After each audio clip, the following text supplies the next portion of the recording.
when you love somebody, it's personal. Yeah. When you walk in relationship with somebody and things like this happen, it's personal. Yeah. And you can't be quiet. Yeah. And there are these people that walk around that say that they are Christians and they're being quiet. Yeah. And that's a problem. Yeah. And it's probably because they don't know somebody. Yeah. It's not affecting them right now. Yeah.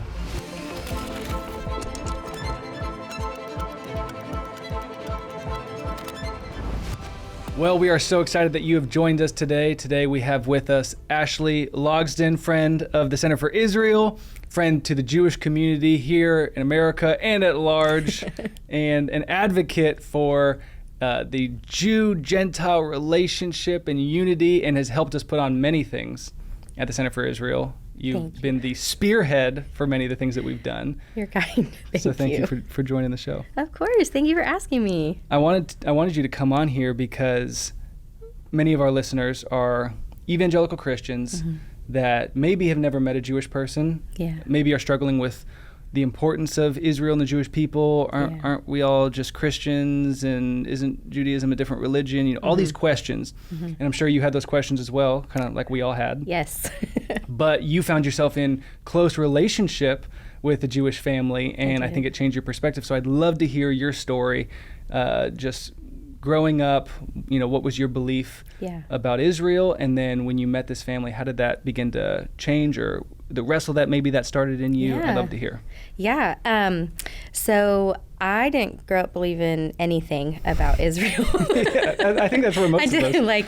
I knew it was a place, and that was about it. It was in the Old Testament for sure. Yeah, but there wasn't, I didn't have these, any beliefs about them necessarily, good or bad. Yeah. They just existed. Yeah. And Jewish people existed. So when I was 18, I just was looking for a job, and I was a nanny, and I ended up getting a job with a family that was Jewish. Is Jewish, was Jewish, is Jewish. Is Jewish, for sure. You know, talking past tense. Yes, they are Jewish. They were then, and they are now. Forever. When you were 18 and now they're Jewish. Yes. Yep. And so they had a little boy, and they just needed a nanny, and we really clicked. He was 9 months old when I started watching him. Wow. I know, and now he's a freshman in high school. Whoa. And I just don't even know how to wrap my head around that. But that you're old now. Truly. Is that where we're wrapping our head around? Because in my head, I'm stuck at 18. Yeah, you're like, I'm still ready to nanny this 9-month-old. Yes. But yeah, so I remember in my interview, we talked for a while, and when they offered me the job, they were like, okay, so you're not going to convert us, and we're not going to try to convert you. I'm like, cool, sounds great. I just need a job. Yeah, ground rules. Got it. And so it kind of made me think, what are we going to try to convert here? Yeah. I really had no concept. The only concept I really had for Jewish people was the Holocaust, which broke my heart from the time I learned about it. And so... well, that's a really interesting point, because the whole, we won't convert you, you don't convert us, I think most Christians don't even understand how loaded that word is. And I don't know if you knew that at the time. No, I just needed a paycheck.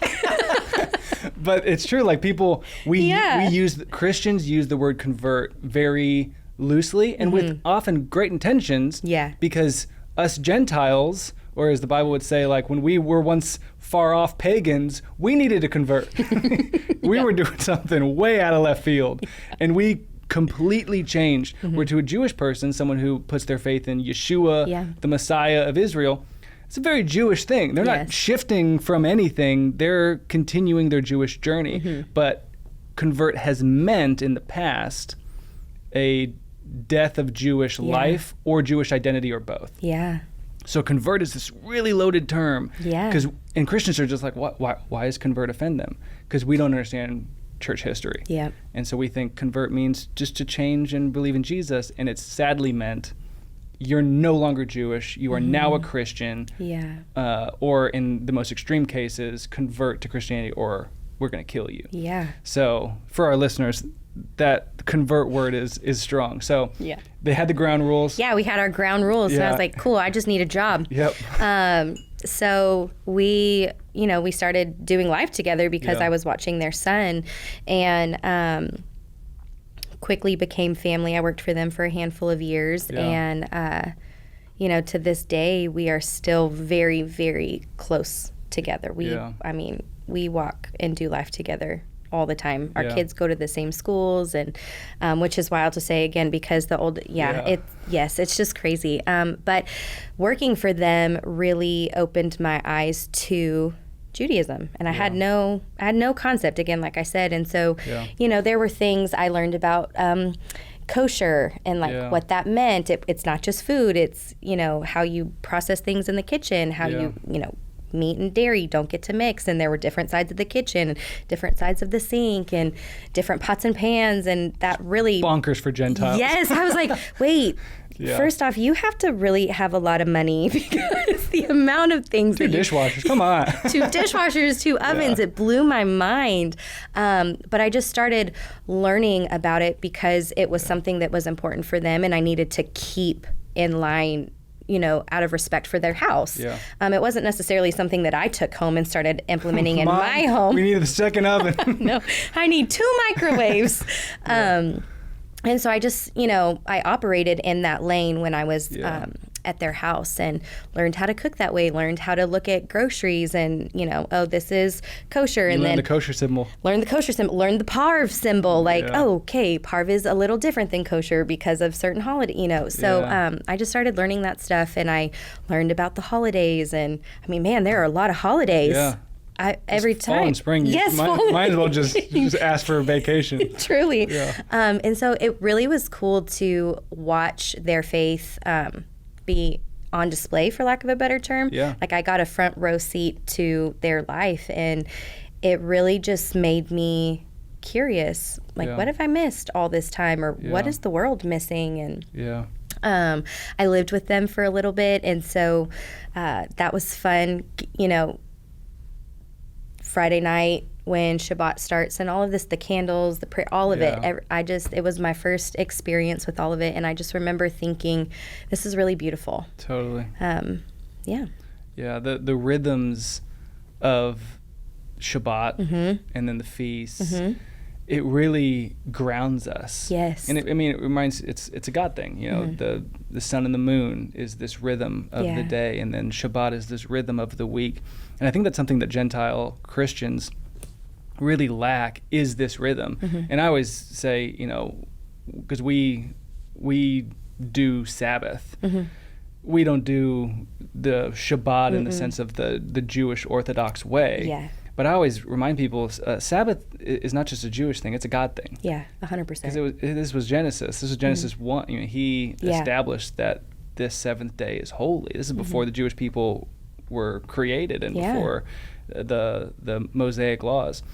But even in just the observance of a Sabbath, and we'll light candles, and we'll say prayers, and I'll pray over my wife and pray over our kids. But there's something about the rhythm. Yeah. When the candles light, it's like my soul just goes, yes. It's arrived. Yeah. Sabbath has arrived. And I talk to so many Christians, and they'll try to say we Sabbath. But do you? Yesterday, I don't think I did any work yesterday. And I always say, you can't retroactively have a Sabbath. You know what? Yesterday I didn't work. Yeah. Check, Sabbath. Yeah. It's like, if you didn't know going in that was Sabbath, your soul didn't rest. Exactly. Because you might have looked at an email, it's the intentionality, or thought about. But man, when those candles are lit, and we're saying prayers, and we're eating bread, or it's often pizza, whatever the meal is, it's bread. Hashtag kids. Counting it, Gentile, counting it. It sets the tone for that next 24 hours that we are resting. I have a button on my phone. I will press this button. Sabbath mode. Isn't that fun? That's cool. Background change. All of my apps turn off. That email. That's anything. a thing? Well, so it's a thing because you can do it. We have the do not disturb. Yeah. You can just make your own. Work, car. I just have a Sabbath one. So this button is obviously a new feature for the iPhone, so you can make the button whatever you want. But even if you don't have the button, you can just go do not disturb and hit Sabbath, and I just have all notifications turned off.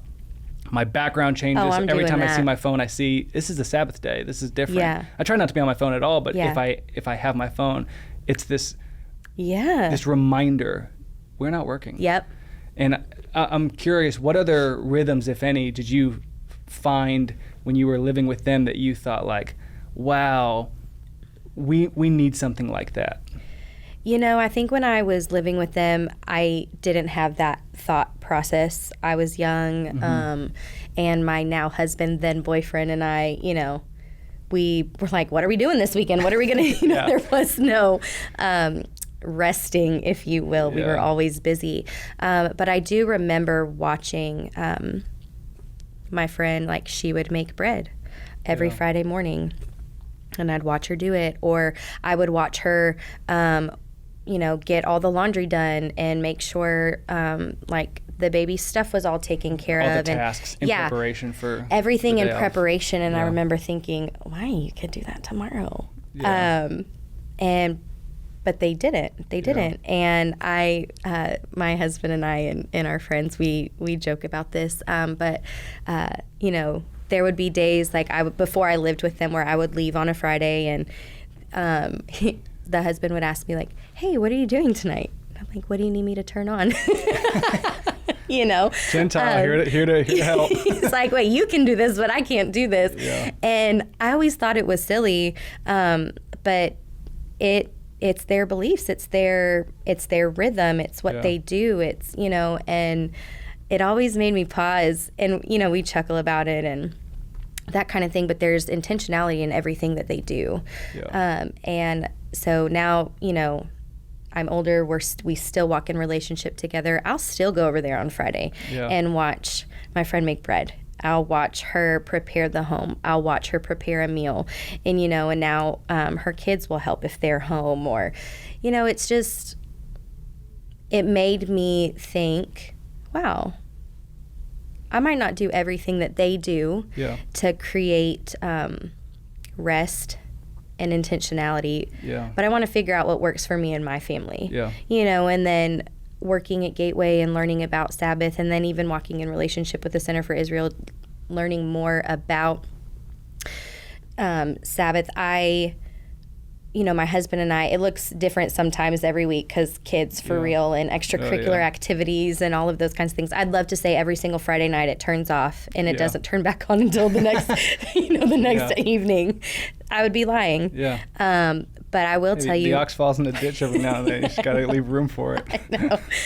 But I will tell you, when we do stop and we do intentionally prioritize that kind of rest, that kind of stopping, my whole family benefits from it. And my girls love when we light the candles and Daddy says a prayer. Like, it's my oldest's favorite thing. Totally. Mommy, Daddy's going to say a blessing. Daddy's going to, you know, it's beautiful. And like, in Hebrew, Daddy, in Hebrew. And he's like, I can't. Husband's like, no. No shot. No, English, baby girl. So it's what we're working with. You know, and so I think because it is of the Lord, we get to partake in all of that as well.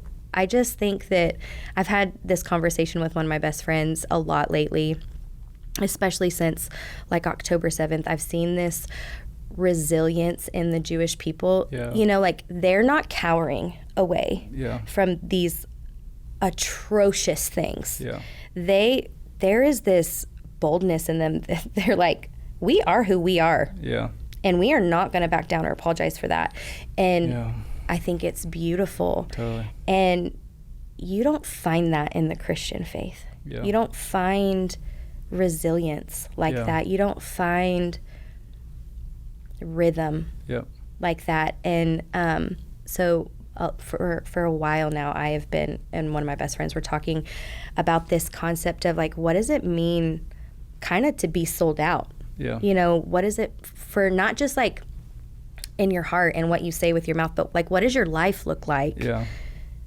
Does it reflect the Lord? Does it, you know, when I look at my friends, their whole life reflects their faith. It is who they are. You know, and I think it's beautiful. Do we have that? Do we have that? It's kind of that, like, if you were investigated that you were a follower of Jesus, would you be found guilty?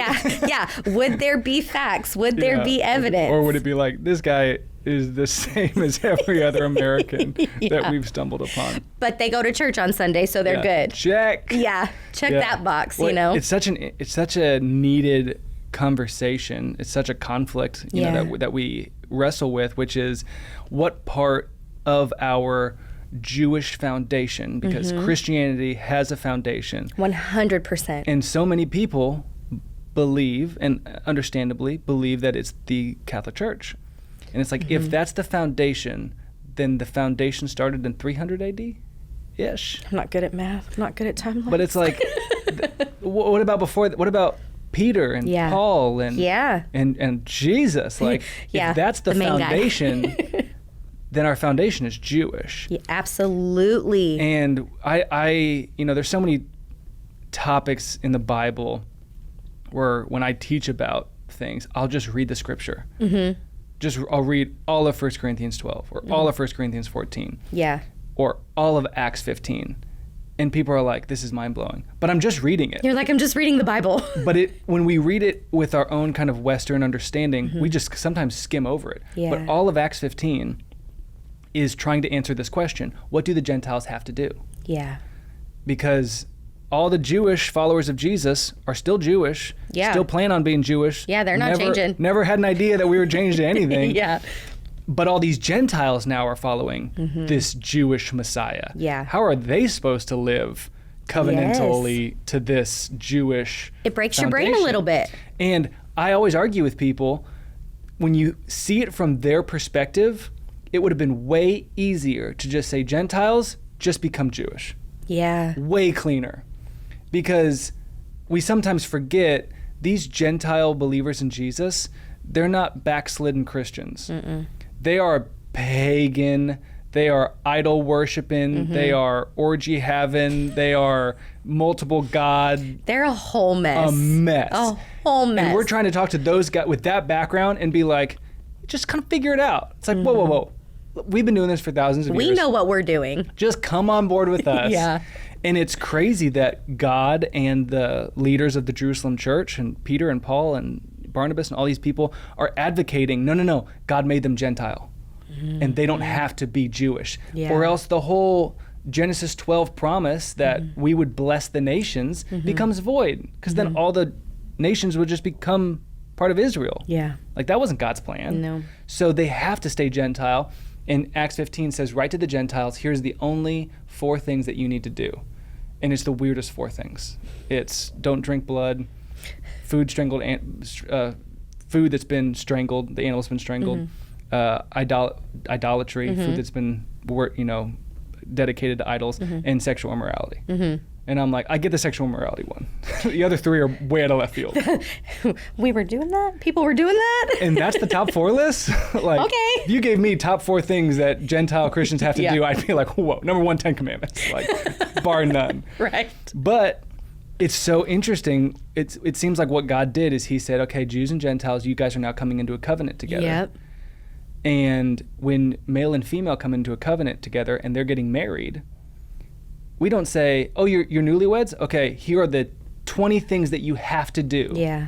What do? We give them a few things they for sure can't do. You have to be faithful to each other. No Please don't cheating. do this. Don't do this. Can't cheat. Okay, food sacrifice to idols. Don't do that. Don't do whatever. that. We have our 4 absolutely not. Yeah. Everything else is you'll figure it out Yeah. in relationship. Yeah.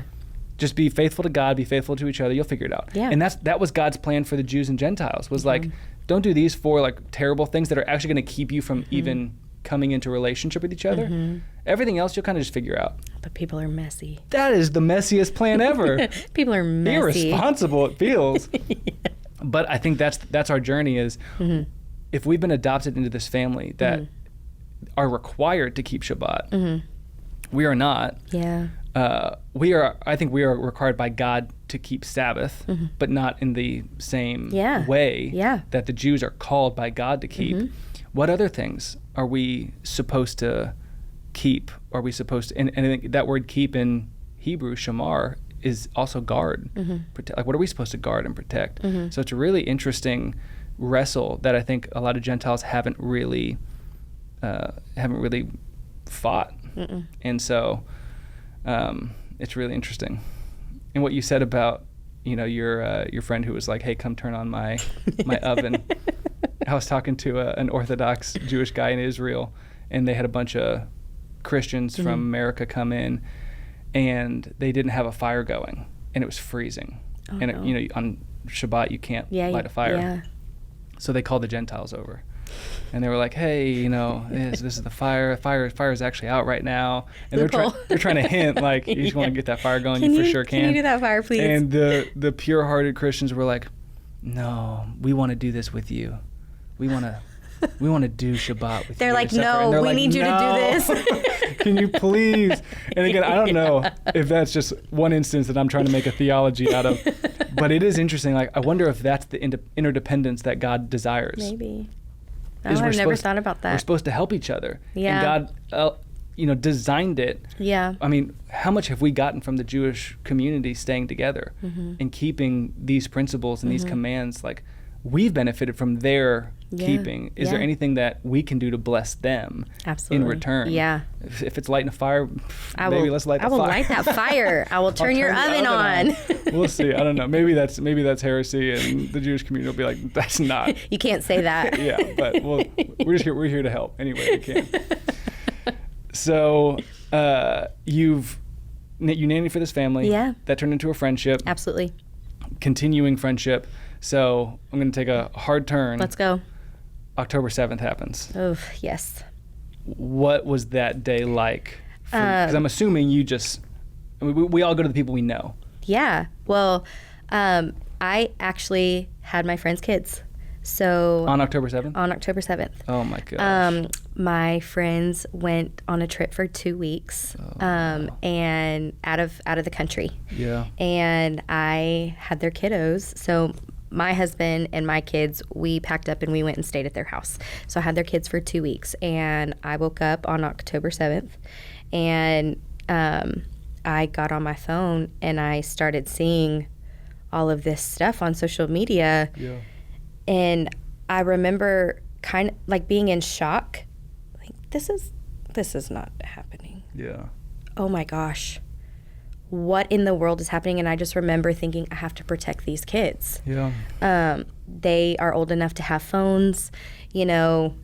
Are they supposed to be on their phones Saturdays? No, but mom and dad are gone. And Ox in a ditch. yeah, they're like, Big is she ox, going to big keep ditch. the rules going? Yeah. And I just remember thinking, I have to protect them from seeing this because I don't know what this is going to do to their hearts. Yeah. I don't know what questions they're going to ask. I don't know how to answer the questions that they're probably going to ask. Yeah. And I just remember thinking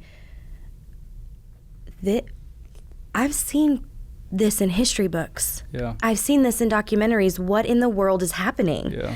And so I remember the youngest one, she was playing with my girls. She wasn't on her phone. She wasn't, she hadn't seen it. Yeah. And then the oldest one, he was on his phone, and I was like, "Hey, babe, have you seen some stuff?" And he's like, "Yeah." And I Sheesh. said, "Do you want to talk about it?" And he's like, "No." And I said, "Okay, just do me a favor. Please be careful what you see, what you click on, what you watch, because you can't unsee things." Yeah. I said, "I know I'm not your mom and dad, but I'm here if you need anything." Yeah. And they're going to be home soon. Yeah. And he was like, okay. And he was just really quiet Yeah. the rest of the day. Their daughter, they go to sleepaway camp every summer. Yeah. And these kids that go to the sleepaway camp, they come from all over to this sleepaway camp. And it's really cool. They go away for like 3 weeks. Everybody's Jewish, everything, all the stuff. They get to learn a lot more about their faith and all of this stuff. Yeah. And so she started getting text messages that day from her friends, some of them that were in Israel. Oof. And she was like, what is happening? Yeah. And we just kind of had a conversation because I'm still in shock. Like, Yeah. are we reliving history right now? What in Yeah. the world is happening? This Yeah. is what? Yeah. And so I just tried to calm her as much as I could and help her feel safe, and her parents were out of the country. Yeah. Their parents were out of the country, so they were worried about their parents. And I could have never imagined on that day that we would be where we are now. Yeah. In what way? That Jewish people are like, am I safe? Yeah. Can I live in America Yeah. anymore? Like, who's going to hide me what? Yeah. What? Yeah. It is 2024, and people Yeah. are asking that question that they asked back in the 1940s. Are you kidding me? Yeah. Insane. Yeah. People say that you have to remember your history so you don't repeat it. We don't know our history very well. I'm like, we need to get caught up because this is not okay. Yeah. I don't understand how, we've talked about this a lot. I don't understand, and I don't know how to wrap my head around people that hate a group of people so much that they want them exterminated. Yeah. And we talked about that. Makes no and logical sense at There's all. no logical sense, and so the only explanation is pure evil. Yeah. And there's something spiritual going on. Exactly. That we can't see. Yeah. And Logic doesn't take you there. I have kids. I have 2 little girls, and there is not one thing that I would not do in this world to protect them. Yeah. And I feel that way about my friends. Yeah.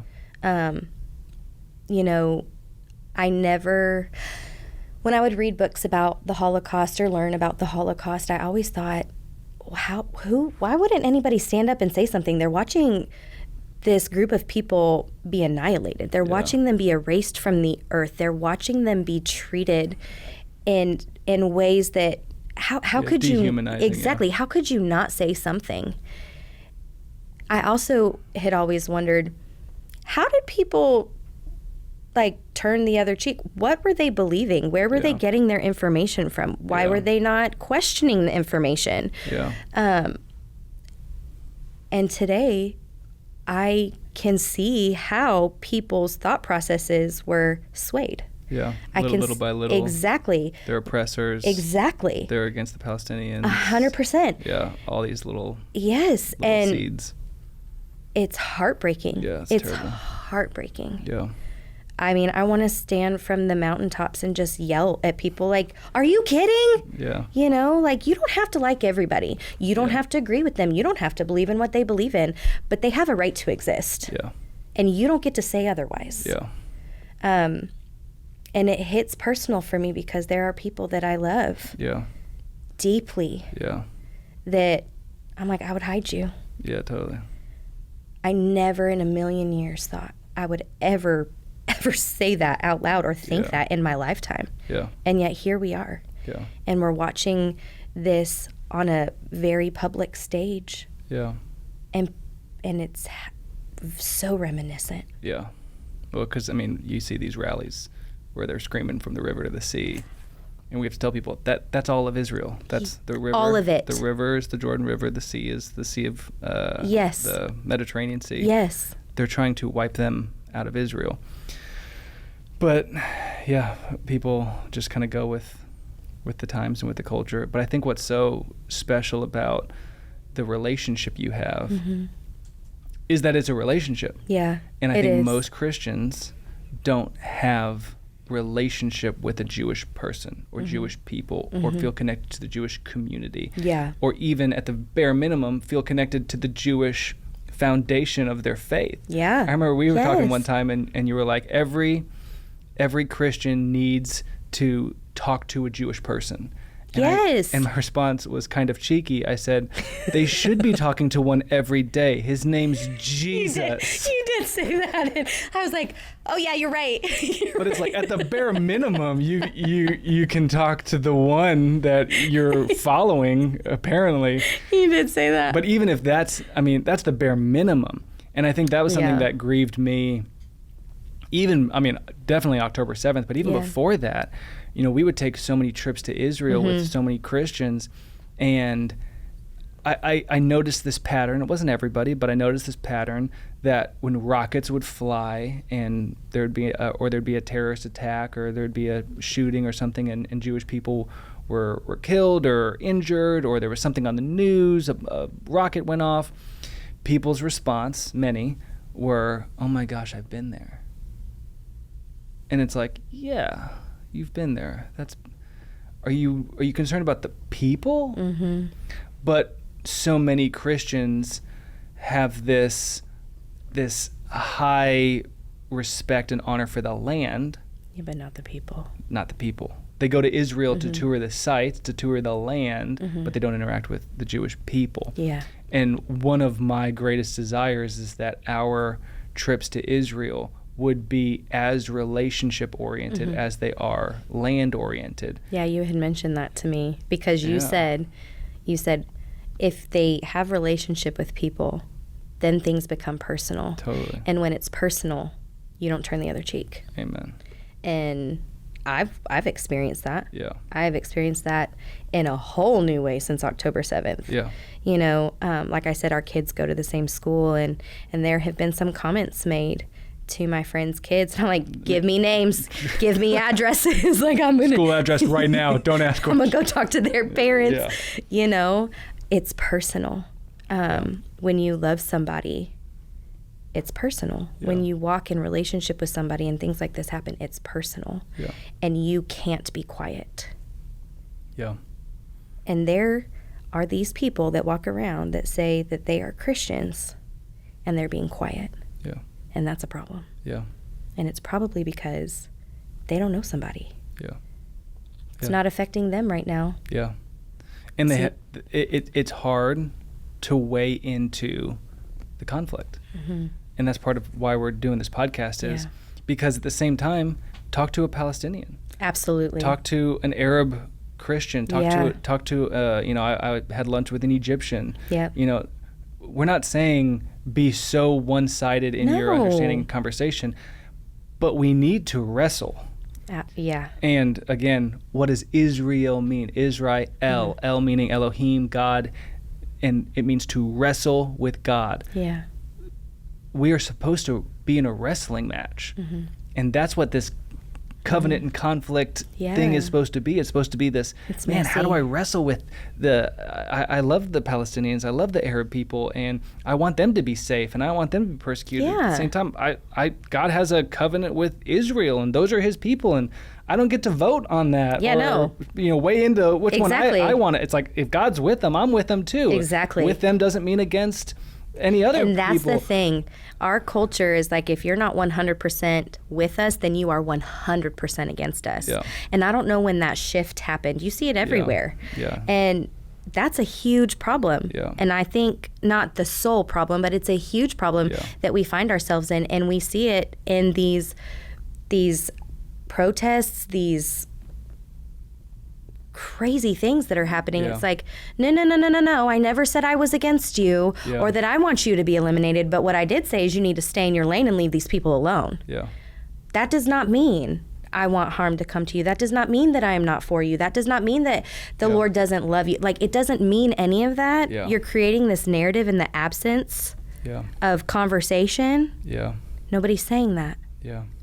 But you are operating as though that is the thought process. Yeah. And it's not. Yeah. You find that in this conflict. You find that in politics. You find it in everything. I don't know when that shift happened. You know, I Yeah. hear my parents talk about, it didn't used to be like this. Yeah. We go further and further to the extremes every It's election. exhausting. Yeah. It's exhausting. Well, and I think it's a desire for simplicity. Absolutely. And I think that's one of my big beefs with the church right now. And it feels weird to say I have beef with the church. Like just the global, like how we view things as a majority of the Yeah. church is, I think our desire to simplify things has got us in trouble. Yeah. And there's so many things where black and white. And it's like, no, it's actually not. Listen, I'm a black and white type of person. Yeah. For those of you that believe in Enneagram, I'm an Enneagram 8. For Yep. those of you that believe in Strengths Finders, I believe is my number one. A lot of things are black and white to me. Yeah. But I'll be the first to tell you, like, if this is gray, like, we have to live in the gray. And being in the gray is uncomfortable. Totally. People don't like the gray. I don't like the gray. No one likes the I don't like the gray. It's Terrible messy. color. It's uncomfortable. You're like, what are the lines? Where's Yeah. the boundaries? You know? Yeah. But gray, I'm finding as I get older, gray is a lot of where we live. Well, it's the Or whole. where we need to be. Where do you balance grace and law, judgment and mercy? Those are issues you have to really hold in tension, And you because if can't it's be black and white, white. we're all screwed. Game over. Game over. Game over. Yeah. So we have to weigh into this tension, and Yeah. luckily we're not the ones that only have to weigh in. God's gonna Thank the get Lord. His way at the end. So. Yeah. Well, thank you for coming on. I think if I can draw anything out of this for our listeners, it would be go meet a Jewish person. Yeah. You know, go call a local synagogue, whether it's a Messianic synagogue or a synagogue in your neighborhood, and say, "Is there anything I can do to bless you? I'd love to meet with you, or just pray for you, or and." That would bless the Jewish community so much, knowing there's people in the community that will stand with them, that want to relate with them, and to lay those ground. I'm not trying to convert not for conversion, just like simply being in relationship. Because we love Israel and the Jewish people, and we are in debt to the Jewish people, which is what Romans 11 talks about. The only reason that we've been grafted into this tree is because the Jewish people were faithful with the covenants. And if we think that, well, now it's mine, we should be a little bit more afraid of the Lord who loves his people and not to boast against them. So 100%. Thank you for encouraging us. Thank you for having me. We're going to need to do part 2 at some point. Let's go. All right.